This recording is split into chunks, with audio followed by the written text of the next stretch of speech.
Hey, good afternoon, everyone. I'm gonna give everybody a few seconds to get logged in. We're gonna discuss everybody's favorite topic right now, the cell phone law that was passed. We're also gonna talk about some code of conduct changes and some dress code changes. And then at the end, we'll try to answer any questions you have. I'm gonna wait a few seconds, so you'll see me go off screen in just a second. But again, we're gonna give everybody a few minutes and then we're gonna get started. Thank you for tuning in today.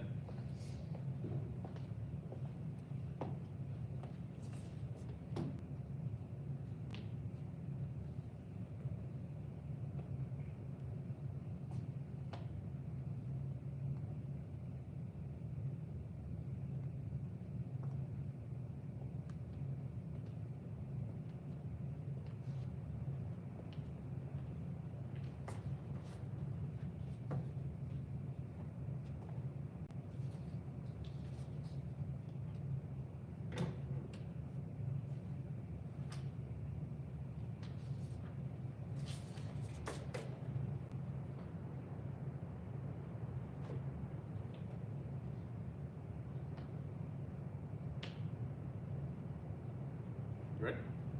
All right. Well, again, thank you for tuning in this afternoon. Take a lot of pride in being able to do these types of events. I think it's important that we are accessible, and hopefully if you have some questions here at the end, we will do our best to answer every question. Now, there may be some things that you come up with after the presentation that you ask, and I go, hey, I haven't thought about that. I do have a principals meeting next Monday, and then we have our assistant boot camp where we will go through a lot of scenarios next Wednesday and Thursday. So if you throw something at me I don't know how to answer, I will get you an answer, but hopefully we can have a very productive day today. All right, so real quick, the first thing that everybody's been asking about is obviously the Focus Act. At the last board meeting, we did pass our revised cell phone policy. Just some things about that I want to clarify. The Focus Act obviously went into effect during the 25-26 school year. It is in place for all schools, all districts statewide beginning this school year. The way this process worked, the legislature passed a law, then our governing bodies, that's SSA for school superintendents and AASB, which is the School Board Association, they give us draft policies to hit, so to speak, the law, to cover the law. So our policy you see now in the Code of Conduct is a result of the guidance given to us from our governing agencies. All right, so some key points here, and I'll slow down and go into it in just a minute, but some key points here. The law does specify what actually is a device, and we literally copied and pasted the wording from the law into what the devices are. So as you see here, Talk County Schools defines a wireless communication device as any portable electronic device that has the capability of exchanging voice, messaging, or other data communication with other electronic devices. We then list out some things: smartphones, smartwatches, AirPods, tablets, laptops, gaming devices. And if you're like me and wish you were still in the 80s or 90s, pagers is up there as well. You know, there's some things, I will say this, like last week we had a meeting with some principals, secondary principals, and I was asked about, I guess, some glasses that you can see messages and things like that. No, that's not listed, but again, the law covers any device that can receive messages. So in that scenario, yes, that would be that way as well. The key points here, okay? The wireless device must be powered off and stored off the person during the instructional day unless an exemption is noted. The law does provide exemptions. I know we have students with, say, diabetes that has to have the monitor. All that is covered. But if you have something in your IEP or 504 or individualized health plan, obviously those exceptions matter. That you will see some students with phones, but it's going to be because of that. All right, devices can be stored in lockers, book bags, purses, vehicles, lunchbox, etc., as long as it's not on the person. All right, so here is where you will see some different ideas from different districts. So the law, and I have the law here. I will read you where this comes from, and I'm going to explain why I took the approach I did on this. All right, in section 3, letter A and letter B of House Bill 166, so this is the law itself. It says, beginning with the 25-26 school year, no student shall use or operate any wireless communication device in any public elementary or secondary school building or on the grounds thereof during the instructional day. It follows up with letter B, and it says, no student may possess a wireless communication device in any public elementary or secondary school building or on the grounds thereof during the instructional day unless the wireless communication device, here we go, is turned off and stored off their person in a locker, car, or similar storage location. Okay, so some districts, I will tell you, and you can research this on your own, some districts are staying just like that. It has to be in the locker, has to be in a car. Some districts are using like yonder pouches. My interpretation, and I've spoken to our local delegation who's been great to work with on this. We have spoken with the governor's office. We've done our due diligence on what was the spirit of the law. At the end of the day, the spirit of the law is to keep kids off their phones while they're in the school building, especially during class. So that being said, we are going to allow the phone to be in book bags or purses, but it cannot be on the kids. So I'm going to get to some specific examples in a minute. The law specifically says turned off and stored off the person. Now again, if you talk to law enforcement, you talk to other people, stored off the person, there is some gray area there. We're taking a much more, I would say, I don't want to say relaxed, but we're trying to work with families, especially this first year on this implementation. I'm trying to give as much grace as I can. Later in the bill, it does also say in an event of emergency or something like that, the student can call their parents. When I'm reading the law and you have that part in there, well, how can I call my parent in an emergency if the phone is in the car? So that's why I said, look, we're going to allow it to be in the book bags. But again, it has to be turned off. And that's not the Autauga County Board of Education. That is the law. I'm going to say it one more time because that's the biggest thing going on right now is a lot of questions on that. The law says, again, Section B, it says the phone must be turned off and stored off the person. And then again, it gives some examples. So obviously the question comes up, what's the instructional day? Okay, the instructional day is, in our terminology, is going to be when students start class and when they end class. Now, the law also gives a little grace there in terms of what is before school and after school. That's basically devoted, or is designated to the local school principal. So this is how we're going to go about this. Before and after school use is going to be outlined in your child's school handbook. Okay, so for example, many of you know I was a secondary principal. Would I necessarily have a problem if I was still a principal with phones before and after school? No, I wouldn't, because high school kids, you can usually manage that. I really wouldn't. Now, speaking with my elementary principals, a lot of them had it in their handbooks last year. As far as cell phones being out in the bus line, they didn't allow it because kids would miss the bus. I do understand that now. So again, as far as that goes, it will be outlined in your local school policy, your local handbook. That's where you'll really need to open house events, things like that. The principal will have the authority there. There is no leeway, and there's not any other options during that school day. Again, the law spells it out. When I was a principal, I said this at our board meeting the other night. You know, I did allow students to have phones in the lunchroom. I did allow them to have it in class transitions. It didn't bother me.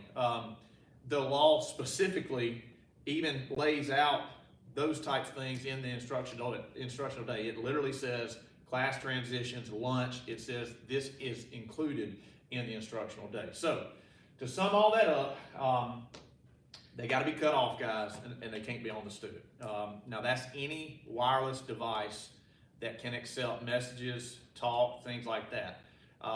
That's going to be smartwatches, and I'll get to some of that in a minute. And I can hear, and I have heard. I've heard from several of you already. We're going to throw some other things at you that you might can do if you're wanting to track where most of my elementary friends, hey, I need to know where my child is. I get it. We're going to give you some other options, but the law, which does guide us and we do have to follow, says that you can't have it. So, all right. So this chart we did put in the law, in our policy. All right. So the law also says that your consequences has to be designated. Some school districts are saying left to the code of conduct. I felt like it was important that parents understand exactly where we're going to fall with this. Okay. So I will go through this briefly. Grades K through 2, there's a first offense warning, second offense warning, then it goes into ISS. Grades 3 through 6, first offense warning, second offense 3 days ISS. Grades 7 through 12, first offense is 3 days ISS, okay? I've already been asked, hey, why is that starting off with ISS? We talked about it a lot with our principals, and we struggled with it some on where to start off with this. The fact of the matter is, this is law now. And the state Department of Education has been instructed by the state legislature, part of this law is your teachers also have to do a survey that ties into the evaluation of our system on how we implemented this law. So, grades 7 through 12, yes, it's going to start off with a ISS placement. Now, my board members asked me the other night, it was a great question, hey, is there going to be some type of ease-in period here? I can tell you, yes, we're going to ease into it. Now, is that going to be the Thursday, Friday that we start off school? More than likely. I've got a principals meeting coming up next week where we will discuss that. It's not going to be first day of school and we're just doing this. There will be at least a 2-day phase-in period.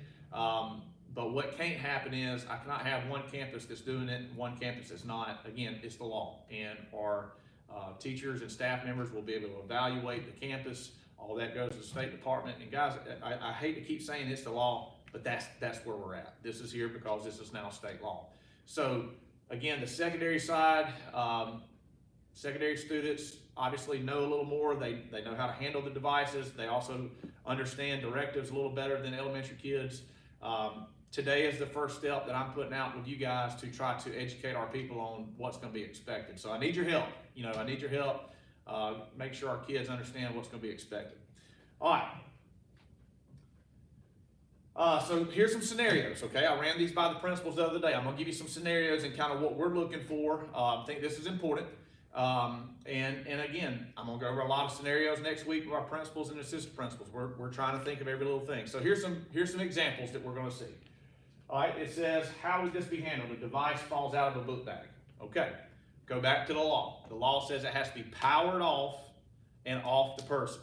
So if the phone falls out of a book bag and the phone is not on, hey, your phone fell out of your book bag, put it up. If the phone is on or if the phone is ringing, that student could be subject to disciplinary actions by the teacher. The teacher can write that kid up because, again, the law says it has to be off and off the person. A device rings or alerts in class. Again, what's the law? What's the policy? It has to be off and stored off the person. A student has earbuds in their ears in the hallway. Again, off the person. That's going to be a big change. Look, again, I understand that. And again, when I was a principal, I didn't necessarily have an issue with it. But it's not what I feel or don't feel. This is the law. And the law says anything that can communicate or receive messages is got to be off. It has to be stored off the person. A student is on a device at lunch. I put that in there on purpose, okay? Again, unless you have one of those exceptions where it's I'm reading my sugar or something along those lines, it has to be off and off the person. So if a child's sitting there at lunch, they could face disciplinary consequences. A student is on a device at 7:25 a.m. or at 3:15 p.m. Okay, when I was a principal, our bell schedule started at 7:50 and it ended at 3, if I remember right.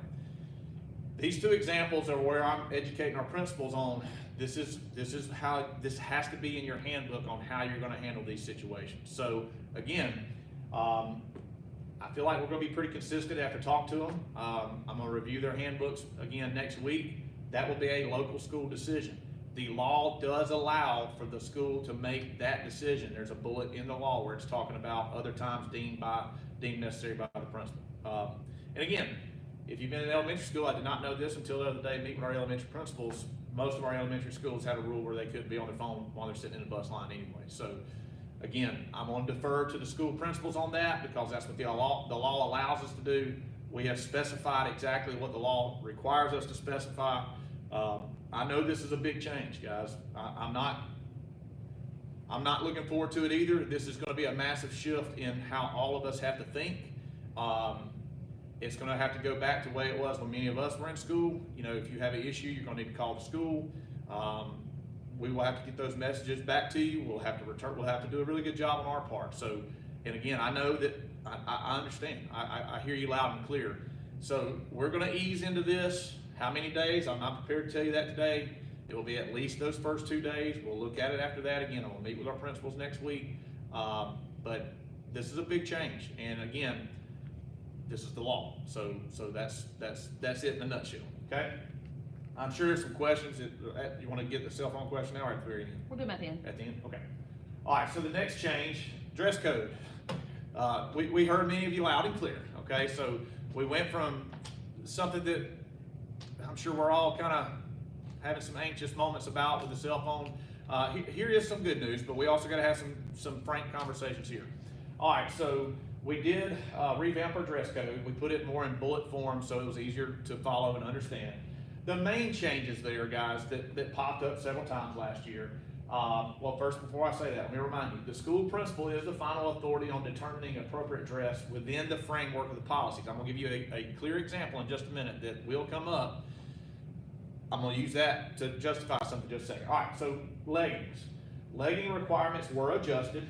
Previously, the rule was that a shirt had to be fingertip length to wear with leggings. Now the policy states that leggings can be worn with clothing that covers all undergarment areas. Now, when I say cover, and I'm not trying to be ugly, the rule before was fingertip to allow students to move and things stayed covered, right? Areas stayed covered. The issue here is we want to find that happy middle ground. But if the student's wearing something that is a distraction, I go back to the school principal is going to be the final authority. So I'm asking you to work with us here. I've got 4 daughters. They like wearing leggings. I hear you loud and clear. We're going to try our best to accommodate you. And again, the policy's been changed quite a bit. So I do think this is going to be a lot better for you. I think it's going to be a lot better for our kids. There was some presentation from kids the other night, the board meeting. It went very, very well. Some of the points they had were valid, and we've adjusted some of these. So again, I just ask you to meet me halfway and let's look at this. Let's work together on that area. But I hope that's a better way of operating than what it was before. Dress length was also adjusted. I have a daughter. She's 6 feet tall. She wore jeans every day to school last year. So I get that. I hear you loud and clear. We did adjust the length from 2 inches to 3 inches above the knee. Now, the biggest issue that I had last year when parents were upset about that rule being enforced, they thought it was just a portion of the dress. We got to be mindful of how clothes fit and just work with your local school administrator on that. But again, we did we changed the leeway from 2 inches to 3 inches. So again, that should help. Jeans with holes. Again, we've adjusted this as well. We're following the shorts model here. So if, it's common sense. If we're going to wear shorts to mid-thigh area, it don't make a lot of sense to have jeans that has a hole 3 inches above the knee. Well, you can't wear the jeans, but you can wear the shorts. So we modeled the language there where jeans now up to mid-thigh again. So those 3 changes, I hope, really changes the dynamic of our dress code. I hope you see we are listening. We're trying to accommodate our parents and our kids too. And the last thing I want to do is send kids home because of how they are dressed. So again, just work with us on that. Hopefully you see that some of you are familiar with Tulsa County. That's 3 major changes that again we're trying to find that happy middle ground with you and our kids and our administrators and everybody. So hopefully that's a good step forward. All right, our last change here, discipline updates. You can go to the code of conduct. I'm just going to go straight to the major change, and I went straight to section C. Okay, in the past, when students committed a violation that was in the section C part of the code of conduct, I'm talking about secondary kids here, okay? For the most part, those infractions resulted in what was called 10 pending, okay? What that meant was you would receive 10 days, the principal would make a recommendation, you would go before the committee would hear everything, and the committee would decide whether or not to uphold the principal's recommendation. They could do less. So that whole process was, it's worked for many, many years. Well, last year I came in, I really did have a struggle as a principal in my first year as superintendent. You know, you have kids that made one bad choice and they were gone to alternative school for 45 days. Well, that's 9 weeks of instruction. So last year I did put in what was called the early release program, okay? If a kid came every day and did what they were supposed to, they got out on day 23. So what we did was some of our infractions that we felt like, hey, it worked going down to 23 days, what we did is just went, okay, first infraction is going to be 20 days. Now, I'm going to be very clear. There are massive changes this year at Second Chance. Massive.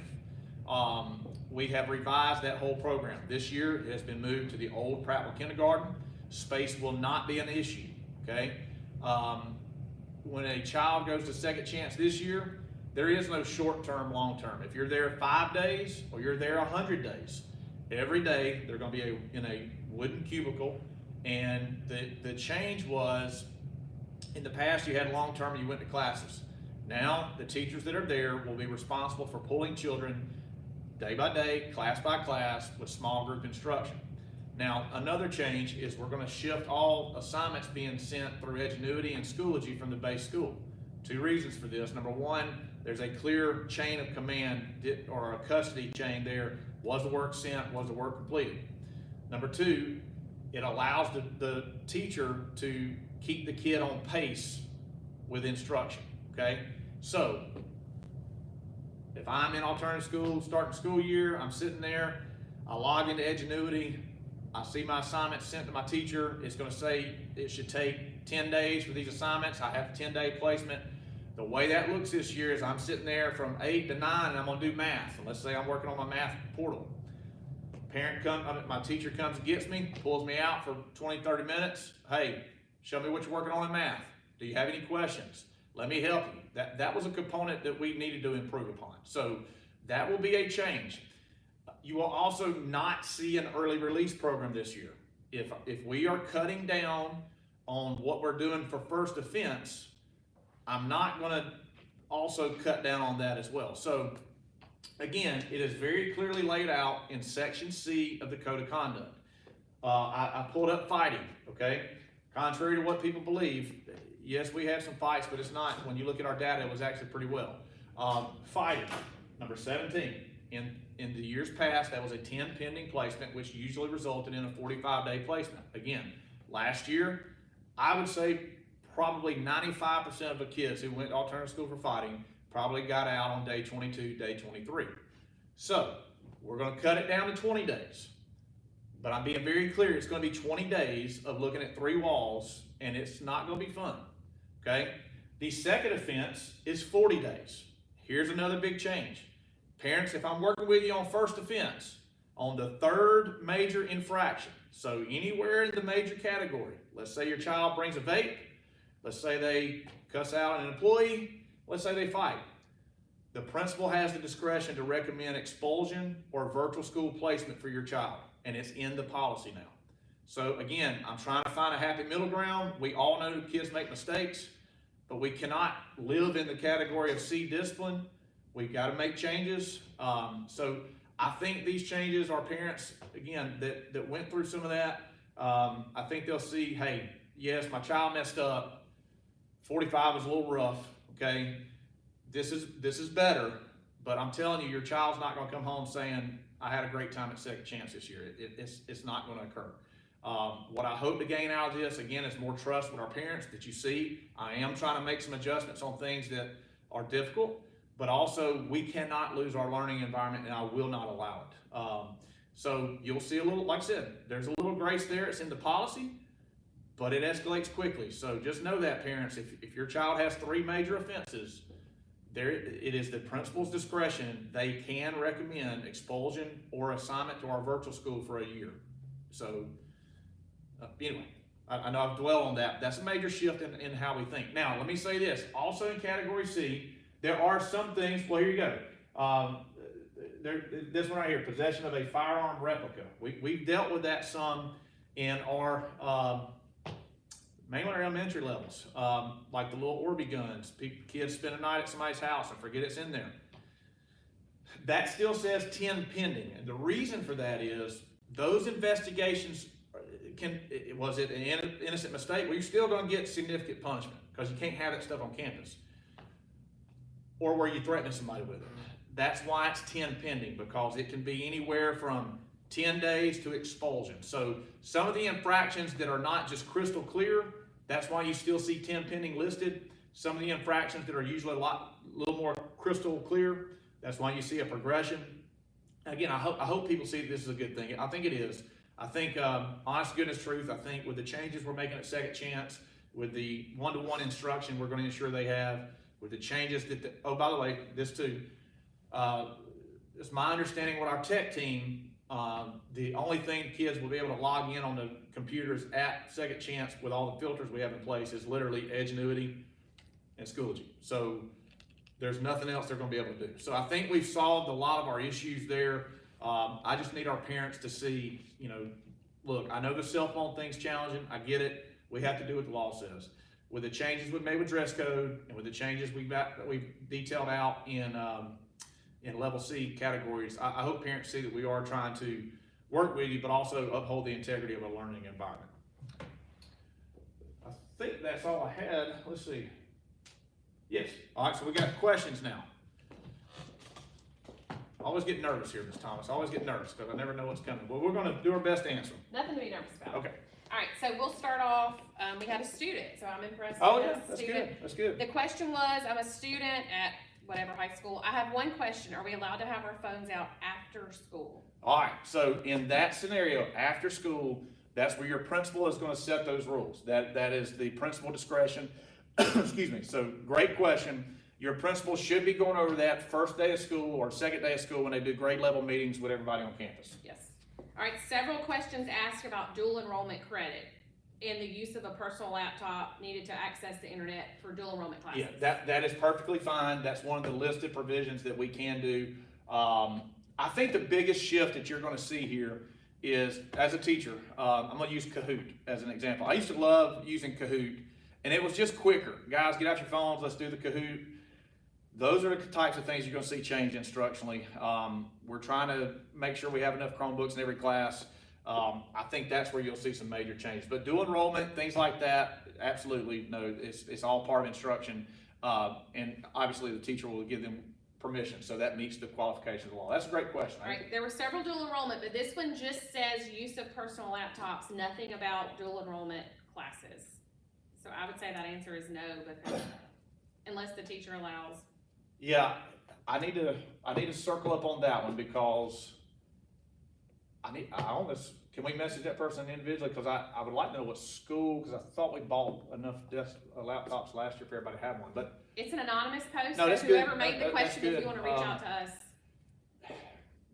My on the fly, because this is live, you know, my thoughts would be, you're probably okay as long as the teacher knows, but I'm more concerned about, I think we have a policy there where I have to get with Mr. Conyers on our bring our own device policy. So that's a good question. So whoever submitted that, if you'll email us at info@acboe.net, we'll get you an answer. No, that's a good question.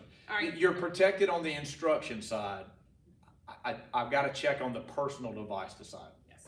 All right, this one we've been asked several times. Uh-oh. My child's watch has a school mode, so I can activate, which will turn off all voice and text capability. Would they still be able to wear their watch to school? We have asked that above us as well. Right now, what we're being told is that the phone has to be powered off and off the person. So, what is today's date? July the something. 17th. On July 17th, I'm telling you the answer is no. We are also asking that as well. I do think, my personal opinion, I think once we go through a year of this type stuff, because this is a law now, so it's going to be on the books, I do think you'll see the law tweaked and adjusted as everybody goes through it. Now, I get that question completely, and it makes perfect sense. But how do you manage, this one has the filter on, this one does not? I'm sure, and that's what was told to me, is that's why the law says power off and off the person, because managing that, teachers aren't going to be able to teach. They're going to be walking around going, show me your filters, not the filter. So, again, the legislature wrote it powered off and off the person. Yeah, and it's and, not or. So Correct. Powered off and off the person. There's, again, I encourage you, what is it, House Bill 1, I had it right there. 166. 166, you guys, you can see the verbiage too. It very clearly specifies that. When I say no wiggle room, I don't think, we don't have wiggle room. This is, the policies came recommended to us by our governing agencies. We have to follow that policy. All right, so this question was more about allowing us to get up and rolling. Are we just gonna get ISS from day one, or are we gonna be a little lenient in helping people move into the new law? Say all that one more time. Are we gonna build into The this? ease-in period? Yes. Yes, okay. So again, I've got a principal meeting next week. I meet with principals on Monday. We're really focusing in on first day procedures, how it looks first week. I'm talking about school operations. We have an assistant principal boot camp where we're gonna go through the policy manual a lot on Wednesday, Thursday of next week. Right now, I definitely see an ease-in period of Thursday and Friday where I will instruct principals. We're not gonna give discipline out those days. I do wanna get a feedback from them. You know, hey, what does this look like? There's not gonna be a world where it's 3-4 weeks of easing in. I do agree that this is such a culture shift that we're gonna have to start off fairly strong, but again, I understand what we're also asking. Guys, it's gonna be a shift for all of us. I've got 5 kids in the system. I get it. It's gonna be a shift for me as a dad, not to, hey, do you got a ride today for basketball? I get it. So it's gonna be a shift for all of us to meet the requirements of the law. You will see a phase-in period. How many days is that? I'm not prepared to say that. Let me meet with my administrators next week. It will definitely be the first Thursday, that first 2 days that we're back up. We come back, what, Thursday, Friday, yeah. Thursday, 7th. Friday. So it will definitely be that. Your principal will be in constant communication those days on the intercom and everything else, reminding you, and we'll go from there. All right, this one's kind of lengthy, but it's a great question. Will more announcements be made during the day over the intercom to notify students of changes like athletic, extracurricular activities? It's gonna have to, yeah. I have 2 children that are picked up in the afternoon, so if practice is canceled, usually, you know, they can communicate with me, Right. but now they won't have that. So she Okay. said coaches have been great about using Parent Square, Yep. but just wanting to know what that's gonna look Yeah, like. no, I think we're gonna have to. You know, some schools have transitioned away from long, lengthy morning and afternoon announcements. This is bringing us right back to it, and it's gonna force our students at the end of the day, instead of, you know, being real excited. I can remember, you know, kids get up and they're ready to leave, and you know, those afternoon announcements are going to get very, very important. Not to say they wasn't important before, but now they're even more important, because you have that rainstorm that comes in and we got to cancel baseball practice, and I didn't cancel it to 2:45 and school gets out at 2:48. Like, I hear you loud and clear, Mom, Dad, whoever posted that. That's a great question. Yes, we're going to have to be better at our school level with our announcements, and we're going to have to be better with our students on hearing those announcements. Yes, and Parent Square is gonna be a huge resource for our Yes, coaches to be able to reach parents. Yes, ma'am, and we still use a Parent Square. You know, is this year 3 with that, or 2? Yes. You know, for the most part, you know, when I first was hired, I heard the district needs to work on their communication. We have implemented Parent Square, and now the complaints I get on communication is y'all communicate too much. So that's a win. We will take that. But yes, we will keep using Parent Square. Your coaches should be transitioning to that as well. I know that was something we dealt with last year. There was a lot of different communication methods. Our parents reached out numerous times. Can we streamline this? So we've really harped on that the last few months. As a parent of 2 high school children, I'm pretty upset about this because no one answers the phone at my child's school. How will that be handled moving forward? I would recommend you contact the principal of the school. If you do not like your response there, follow chain of command, and I take a lot of pride in trying to follow up on everything that comes through my desk, and I will gladly reach out to the principal if you feel like you're not being heard there. You know, it's going to be a shift. There's no 2 ways around it. I am concerned and nervous about it as well. It will get better as we go. And I think that's just going to be the hardest part, is training all of us training ourselves, our employees, our students. Hey, this is the better way of doing it. Again, it starts with me, so that's why I'm here today, taking the questions. You know, we've got to do a good job of explaining what our expectations are. Are we allowed to be on our phones at lunch and/or PE? The answer to that is emphatically no. those two periods, again, are covered during the instructional day. You know, let me say this too, this is important. The law specifies that the person responsible for implementing this on campus legally is the principal. You're gonna see your principals, I would expect, get their staff members to more consistently enforce this rule. Look, again, I've been in education 20 years. I know sometimes in PE, you know, we students take out their phones. I understand that. The law says that cannot happen. If teachers are encouraging people to take out their phones, the teacher will face disciplinary action because, again, the law is very specific. Now, to backtrack on what I just said, if the teacher's saying take out your phone for something instructionally, then the teacher is assuming the responsibility of monitoring that. And again, that is allowable. But we're gonna have to have good safeguards in place for our teachers, and this is part of what we're training next week. If that's what you're doing for a class activity, you need to make sure that every phone gets powered off because ultimately you gave that permission, so we need to make sure we're being consistent there. So that's a great question. That is where you're gonna see a lot of change. I fully expect students to try to do what they've done before. And again, I told you, I allowed my students at lunch. Guys, you're not gonna be able to do it. And this is not the Board of Education, it's not Lyman Woodfin, it's not your principal, this is the law. And just like the law says you can't have a vape, the law says you can't have a phone. And we have to follow the law. And parents, I wanna say this too. There was talk originally in the first draft of this, schools would lose funding if they did not comply with this based on the results of the survey. Now, thankfully, our local legislation guys, again, they're great. They're like, hey, you know, it's not how this needs to happen. And other agencies work with one another, and we were able to come up with a more common sense approach to that. But that's how serious the legislature and Governor Ivey's office is about this. You know, they were looking at other ways to enforce this. So there's a reason you're seeing every district do, well, I don't know if everybody's doing this, but you're gonna see a lot of people talking and going, hey guys, we can't do what we've done before because it's law. And I hate to see, I know I sound like a broken record. It's the law. We have to follow the law. All right, this parent states that their child was bullied last year and through the help of a cell phone video was able to remedy that when they felt like they weren't getting help. So what does that look like? Yeah, that's tough. I mean, I would encourage you to keep going to your administrators. You know, that's a very tough situation. I keep going back to what I just said. You know, the phones have to be off. On the flip side of that, the reason the law was written was there was a lot of discipline that would pop up in schools because somebody would video somebody, why are you videoing me? And then they would get into altercation, and then it was on social media.